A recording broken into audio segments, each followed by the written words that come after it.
Varahi silks వారి grand festive celebrations పొందండి 10,000 రూపాయలు ఆపై కొనుగోలుపై బంగారు నాణెం ఉచితంగా. బేసికల్ గా మీరు ఇండస్ట్రీకి ఎంటర్ అయింది ఒక హీరోయిన్ గా. దాదాపు 50 పైగా సినిమాలు ఆ రోజుల్లో హీరోయిన్ గా కంటిన్యూగా చేశారు.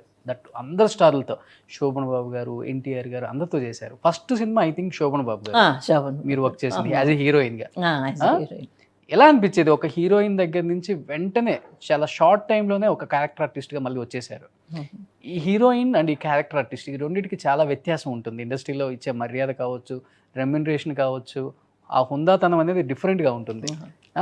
ఎలా అనిపించేది అసలుకి ఫస్ట్ శోభన్ బాబు గారితో షార్ట్ చేసినప్పుడు ఒక హీరోయిన్గా? ఇప్పుడు అదే శోభన్ బాబు గారితో పక్కన చేయాలంటే అమ్మో బాబోయ్ ఇన్ని సినిమాలు చేశారు, ఇంత పెద్ద హీరో అని ఒక టెన్షన్ స్టార్ట్ అవుతుందేమో. కానీ అప్పుడు చేసేటప్పుడు సావిత్రమ్మ గారు అబ్బా ఎంత పెద్ద మహానటి ఆవిడతో కూడా క్యాజువల్గా చేశాను. శోభన్ బాబు గారితో కూడా చాలా క్యాజువల్గా చేశాను. జగ్గయ్య గారు తాత క్యారెక్టర్ అయినా, అమ్మమ్మ క్యారెక్టరు సావిత్రమ్మ, శోభన్ బాబు గారు, విజయలలిత గారు అందరూ మామూలుగానే చేశాను నేను. నాకు అసలు ఏం లేదు డైలాగ్స్ మటుకు మాడ్యులేషన్ నేర్పించేవాళ్ళు కో డైరెక్టర్స్. అలాగే చేశాను, ఏం భయపడలేదు. కానీ రామారావు గారితో చేసేటప్పుడు, శ్రీకృష్ణ సత్య చేసేటప్పుడు కూడా నేను భయపడలేదు. ఏదో ఒక గౌరవం, ఒక ఇష్టం అనేది ఉండేది రామారావు గారు అంటే. ఒక మంచి ముందు నుంచి మా ఫ్యామిలీలోనే అందరికీ చాలా ఇష్టం రామారావు గారు, నా సావిత్రి గారు అంటే. అందుకని ఒక ఇది ఉండేది. తర్వాత ఆయన కూడా చాలా క్యాషువల్గా, విజయ గారు కూతురు లాంటి దాన్ని నేను ఆయనకు. అప్పుడు నాకు 15 సంవత్సరాలు అంతే. అసలు చేశాను కానీ అందరితో చేశాను నేను. కానీ ఇప్పుడు భయపడలేదు, ఎప్పుడు టెన్షన్ లేదు. తర్వాత తెలిసింది మా వీళ్ళంతా ఎంత పెద్ద ఆర్టిస్టులు కదా, వీళ్ళతో అంతా ఎలా యాక్ట్ చేశాను. మీరు అడుగుతుంటే నాకే ఒక భయంగా, ఒక టెన్షన్గా ఫీల్ అవుతున్నా. చాలా అదృష్టవంతురాలని ఆ విషయంలో. నిజంగా అంత పెద్ద వాళ్ళతో చేశాను. ఎంజీఆర్ గారు, శివాజీ గారు. అబ్బో ఆ శివాజీ గారితో అయితే యాక్ట్ చేసేటప్పుడు తమిళ సినిమా చెప్పేవాళ్ళు, ఏదైనా అలాగా అట్లా కొంచెం గ్లామర్గా చేసినప్పుడు పెద్ద కళ్ళు ఉన్నాయి, బాగా కళ్ళు విచ్చుకొని బాగా అటు ఇటు చూస్తూ బాగా ఆయన డ్రామాస్లో మా లేడీ క్యారెక్టర్స్ వేసేవాళ్ళంట. ఓకే. అందుకని చెప్పారు ఇలా చెయ్యి అలా చెయ్యి నేర్పించేవాళ్ళు. అలాగే మన ఎంజీఆర్ గారు కూడా వచ్చిన వెంటనే ఏం ఫుడ్ తిన్నారు, ఏం తిన్నారు, ఎక్కడ ఉంటున్నారు, కంఫర్టబుల్గా ఉంటున్నారా, ఎలా ఉంది మీకు ఫుడ్, అన్నీ అడుగుతారు. ఇక్కడ కూర్చున్న హాట్ సీట్లో కావచ్చు, లేకపోతే నేను చెన్నై వచ్చినా, బెంగళూరు వచ్చినా, నాకు తెలిసి నేను ఆ తరం ఆర్టిస్టులను ఎవరిని మిస్ అవ్వలేదు. అందరినీ ఇంటర్వ్యూ చేశాను. గోల్డెన్ డేస్, గోల్డెన్ యాక్ట్రెస్ వాళ్ళందరూ కూడా వాళ్ళకి చెప్తుంటే కూర్చొని ఎంతసేపు అయినా వినాలని అనిపిస్తుంది. నాకే కాదు, మా చూసే ఆడియన్స్కి కూడా మీరు ఆ తరం వాళ్ళని చేస్తున్నారండి, ఇంకా చేయండి అంటుంటారు. నేను ఈ తరం వాళ్ళని అయినా కానీ నాకు ఆ తరం అంటేనే ఇష్టం బాగా. ఎందుకంటే చాలా స్టోరీస్ ఉంటాయి చెప్పడానికి, మెమరీస్ ఎక్కువ ఉంటాయి. సో మేము కూడా చాలా తెలుసుకోవచ్చు అని ఒక చిన్న ప్రయత్నం చేశాను. అప్పుడులో క్లిక్ అయింది అది. సో దానిలో భాగంగానే ఇప్పుడు మీరు ఇక్కడ దొరికారు కాబట్టి. శోభన్ బాబు గారి గురించి అందరూ సౌత్లోనే one of the richest hero అని చెప్తారు. చాలామంది ఆర్టిస్టులకు కూడా చాలా సలహాలు చెప్తూ ఉంటారంట. వై విజయ్ గారికి ఫస్ట్ సినిమానే హీరోయిన్గా చేశారు కదా, లైఫ్లో ఏం అడ్వైజ్ ఇచ్చేవాళ్ళు? యాజ్ ఎ యాక్టర్గా మీకేం సపోర్ట్ చేసేవాళ్ళు? అప్పుడు మీరు కూడా కొన్నారా మంచి భూములు? లేదు, అప్పట్లో ఆయనకు కూడా ఉండేవేమో. నేను 70s ఆయనకు అంత నాలెడ్జ్ ఎప్పుడు వచ్చిందో తెలీదు.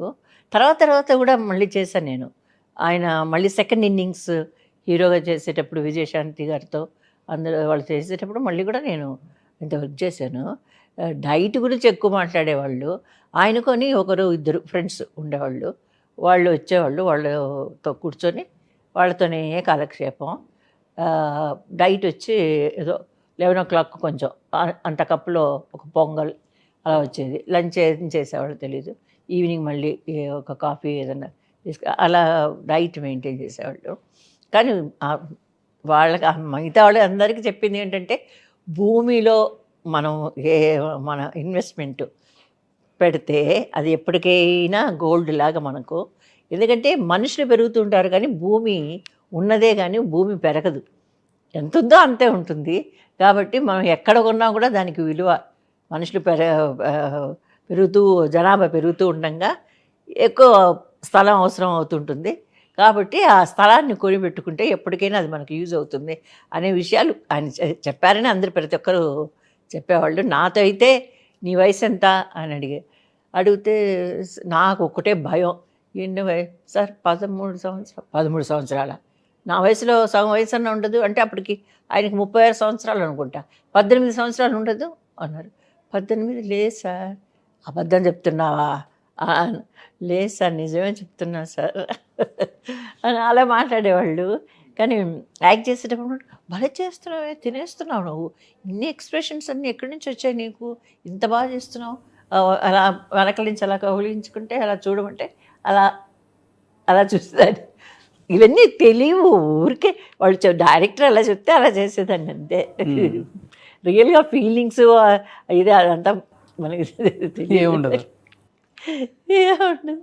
మూమెంట్స్, డ్యాన్స్ ఇష్టం కాబట్టి డ్యాన్స్ బాగా చేసేది. డ్యాన్స్ హీరాలాల్ మాస్టర్ గారు ఎక్కువగా అక్కడికి వెళ్ళి ప్రాక్టీస్ చేసేవాళ్ళం. ప్రాక్టీస్ చేసి బాగా తర్వాత అసిస్టెంట్ని తీసుకొచ్చేవాళ్ళు కాదు. నేనుంటే నా డ్యాన్స్ అయితే లేడీ అసిస్టెంట్ని తీసుకొచ్చేవాళ్ళు కాదు మాస్టర్ గారు. విజయ్ చేసేస్తుంది, అవసరం లేదు అని చెప్పి లేడీ అసిస్టెంట్ లేకుండానే నాతోనే చేయించేవాళ్ళు. ఇలా చేయమ్మా, అలా చేయమ్మా, ఇలా తిరుగు, ఇక్కడ 1 2 3 4 అంటే చేసేదాన్ని. ఆయన కూడా ఎప్పుడు చెప్పేవాళ్ళు మంచి డాన్సరు అని చెప్పేవాళ్ళు. నాకు ఇష్టం డాన్స్. ప్రెగ్నెంట్తో ఉన్నప్పుడు కూడా చేశాను నేను. దొంగకోళ్ళు రాజేంద్ర ప్రసాద్ గారితో చేశాను.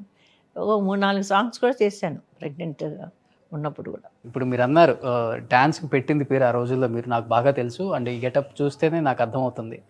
సో బేసికల్గా ఇప్పుడు ఎలా ఉంటుందంటే ఈ జనరేషన్స్ మారాయి కాబట్టి హీరోయిన్గా ఉన్న వాళ్ళకి వాళ్ళ ఫాదరో మదరో లేకపోతే సిబ్లింగ్స్ ఏముంటుందంటే పెద్ద స్టార్ పక్కన మా అమ్మాయి ఇంకా ఎక్కువ రొమాన్స్ చేస్తాను, ఎక్కువ షార్ట్లు చేస్తాను, లేకపోతే ఎక్కువ గ్లామర్ చూపిస్తేనో బాగా ఫేమస్ అవుతుంది అనేది ఇప్పుడు జనరేషన్. బట్ మీ జనరేషన్ అలా ఉండదు. హీరో పట్టుకున్నా, హీరో కౌగిలించుకున్నా, హీరో ముద్దు పెట్టినా, హీరోతో రొమాన్స్ సీన్ ఉన్నా అంటే చీప్గా మాట్లాడతారు. ఫ్యామిలీలో అది ఇది ఎట్లాంటిది అట్లాంటిది మనం అసలు ఇంటికి రానియకూడదు, ఇవన్నీ ఎక్కువ ఉండేవి మీకు ఆ రోజుల్లో. ఎలా ఫీల్ అయ్యేవాళ్ళు ఫ్యామిలీ? కరెక్ట్. అప్పట్లో నా ఫ్రెండ్స్, క్లోజ్ ఫ్రెండ్స్ అడిగేవాళ్ళు, ఇలాగా సాంగ్స్ చేస్తున్నప్పుడు పట్టుకుంటే నేను ఇంకా ఒక ఫీలింగ్ అనేది ఉండదా, తప్పుగా అనిపించదు అంటే నేను కరెక్ట్గా చెప్పేదాన్ని. నిజం కూడా అది. మీరు ఎవరిని అడిగినా కూడా ఇలా కెమెరా పెట్టుకొని మూమెంట్స్, లిప్ మూమెంటు, తర్వాత పొజిషన్, కరెక్ట్ పొజిషన్కి వచ్చి యాక్ట్ చేయాలి, ఈ పొజిషన్లో ఈ మూమెంట్ చేయాలి, ఇక్కడ ఇన్ని మైండ్లో ఉన్నప్పుడు ఫీలింగ్ అది ఎవరు పట్టుకున్నా ఒకటే. ఒక రాయితో చేసినా ఒకటే ఫీలింగే ఉంటుంది, మనుషులతో పట్టుకొని చేసినా ఒకే ఫీలింగ్ ఉంటుంది. ఏ ఫీలింగ్ ఉండదు. మొత్తం కాన్సన్ట్రేషన్ మొత్తం ఆ సాంగ్ మీద, మూమెంట్స్ చేయడం, పొజిషన్కి వచ్చి కరెక్ట్గా నిలబడడం, ఫోకస్లో ఉన్నామా లేదా, డైరెక్టర్ ఓకే చెప్తారా, మాస్టర్ గారు 1 more అంటారేమో, ఈ భయం, ఈ టెన్షన్ తప్ప వేరే ఏ ఫీలింగ్స్ ఉండదు. కానీ మనం స్క్రీన్ మీద చూసేటప్పుడు కామ్గా, క్వైట్గా చూస్తూ ఉన్నప్పుడు మనకు ఆ ఫీలింగ్స్ కలగడం సహజం. అది అంతేగాని ఏది ఉండదు. కానీ మనోజ్ కుమార్ గారు హిందీ ఆర్టిస్ట్. ఓకే. ఆయన సినిమాలు చూస్తే మటుకు హీరోయిన్ అస్సలు టచ్చే చేయరు. ఆయన సినిమాలు ఏవైనా చూడండి, మనకు ఒక ఫీలింగ్ వస్తుంది, ఎప్పుడు హీరోయిన్ని టచ్ చేస్తారా అని ఒక ఫీలింగ్తోనే సినిమా మొత్తం ఉంటుంది. అంటే ఎస్పెషల్లీ ఇలాంటి క్యారెక్టర్స్ అయితే ఓకే. బట్ మీ జనరేషన్లో మీరు వై విజయ్ గారు అంటే కొన్ని ఐటెం సాంగ్స్ కానీ ఐటెం క్యారెక్టర్స్ కానీ ఎక్కువ చేశారు. ఒక భర్తగా మీ ఆయన ఫీలింగ్ ఏంటి అసలు ఆ రోజుల్లో? అంటే ఏం చెప్పేవాళ్ళు ఇలాంటి క్యారెక్టర్స్ వచ్చినప్పుడు, లొకేషన్లో సెట్లో ఉన్నా కానీ, లేకపోతే ఇంటికి వచ్చినప్పుడు కానీ, సినిమా రిలీజ్ అయ్యి థియేటర్లో చూసినప్పుడు మీ వైఫ్ ఇలాంటి క్యారెక్టర్స్ చేస్తున్నారు, లేకపోతే ఇవన్నీ ఎలా ఉండేది ఆ రోజుల్లో? ఇవన్నీ ఫేస్ చేశారా? లేదు అసలు మేము అంత క్లోజ్గా చేయలేదు కదా. ఇప్పుడు ఎలా చెప్పాలి, నాకే సిగ్గుగా ఉంది చెప్పడానికి. ఇప్పుడు డ్రెస్సింగ్ అంతా వేరుగా ఉంది. అప్పుడు డ్రెస్సింగ్ ఏం లేదు, విల్లీగా చేసినా సరే, వ్యాంప్ చేసిన ఐటమ్ సాంగ్ చేసినా కూడా ఫుల్ డ్రెస్ ఉంటుంది. సేమ్ ఇలా ఉంటారు మీరు అప్పుడు. నేను ఒక్క స్లీవ్లెస్సే గ్లామర్ అంటే స్లీవ్లెస్. నేను అనేదాన్ని, అమ్మా దీనికి ఆల్తికి వస్తారు కదా, అమ్మ బ్లౌజ్ ఇవ్వండి, స్లీవ్లెస్ నాయన అంటే గ్లామర్ క్యారెక్టర్ అంటే ఒక స్లీవ్లెస్, అదే గ్లామర్ క్యారెక్టర్. మిగతా ఏది ఉండేది కాదు. మిగతా అన్ని సాంగ్స్ మామూలుగా చేసేవాళ్ళు. బాలేబాబుతో చేశాను నేను ఒక సాంగ్, ఆయన గడ్డం పెట్టుకొని ఇది సాంగ్ చేశాను. మొత్తం చీర కట్టుకున్నా. అలాగే నేను చేసిన సాంగ్స్లో ఏవి కూడా ఐటమ్ సాంగ్స్ ఏది చేయలేదు. మామూలుగా క్యారెక్టర్ వైజ్ చేసిన సాంగ్సే కానీ అదంతా లేదు. ముందు ఫస్ట్ ఆఫ్ ఆల్ మా ఆయన లొకేషన్కే రారు. ఇప్పుడు మొన్న F3 F2 బ్యాంకాక్ వచ్చారు, F3కి ప్రతిసారి నాతో వచ్చారు. కానీ ఆయన రూమ్లోనే ఉంటారు, లొకేషన్కి రారు. ఎప్పుడో నెలకు ఒక్కసారి మన ఫ్రెండ్స్ రాజేంద్ర ప్రసాద్ గారు మామయ్య మామ అని పిలుస్తారు, నన్ను అత్త అని పిలుస్తారు. కాబట్టి ఎప్పుడైనా వాళ్ళని చూడడానికి వచ్చి ఒక 1 hour ఉండి వెళ్తారు. అలాగే మా అమ్మాయి కూడా ఏ రోజు నేను సెట్స్కి తీసుకెళ్ళలేదు. కాబట్టి ఆయన ముందర చేయడం ఉండదు. ఒకవేళ ఆయన అప్పట్లో నేను చెప్పేది ఇంకా 20 years బ్యాక్ ఆయన నిలబడితే నాకు డైలాగ్ వచ్చేది కాదు. ఓకే, డైలాగ్ వచ్చేది కాదు, మెల్లగా సైజ్ చేసేదాన్ని బొమ్మని. అంటే గ్లామర్ డైలాగ్సే కాదు, మామూలు డైలాగ్స్ అయినా కూడా నా డిస్ట్రాక్షన్ అది ఉండేది. అందుకని మెల్లగా సైజ్ చేసేదాన్ని. ఈ పులుసు విజయ అనే పేరు, ఆ పులుసు అనే పేరు వై విజయ్ గారి లైఫ్లో ప్లస్ అయిందా మైనస్ అయిందా ఆ రోజుల్లో? ప్లస్, చాలా ప్లస్. ఆ సినిమా తర్వాత రోజుకు ఒక 5 సినిమాలు ఆఫర్స్ వచ్చాయి నాకు. ఆ సినిమా రిలీజ్ అయిన తర్వాత అప్పుడు ఫోన్సే కదా ఉన్నాయి. స్నానం చేసిన ఫోన్ మోగేది. బయటికైనా మా ఆయన తెలుగు వచ్చు, ఆయన కూడా మాట్లాడే ప్రతి దానికి డేట్స్ కూడా ఏమంటే టైం అనేది కరెక్ట్. ఒక ఇంటర్వ్యూలో జగపతి బాబు గారు ప్రతిదీ టైం అనేది నేను చాలా కరెక్ట్ అని చెప్తాను. ఆ టైంలో ఆ సంవత్సరంలో సంపాదించిన సంపాదనతో నేను చెన్నైలో ప్లేస్ కొన్నా. నెక్స్ట్ ఇయర్ తక్కువే ఇన్కమ్ తక్కువే అయినా కూడా నెక్స్ట్ ఇయర్ సంపాదించిన సంపాదనతో ఇల్లు కట్టాను.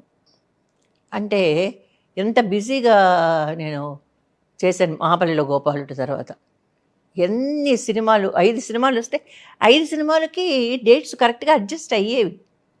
అది ఎలా అయ్యేవో తెలియదు, అదే టైం. లేకపోతే తెలుగు 75 వరకు తెలుగు చేశాను. చేసిన తర్వాత నేను ఇంకా అరంగేట్రం 75లో అయిన తర్వాత ఇంకా వెళ్ళిపోదాం అనుకున్నాం. మా ఊరికి కడపకి వెళ్ళిపోదాం అనుకుంటే నాకు ఆఫర్ వచ్చింది కె బాలచంద్ర గారి దగ్గర నుంచి 76లో.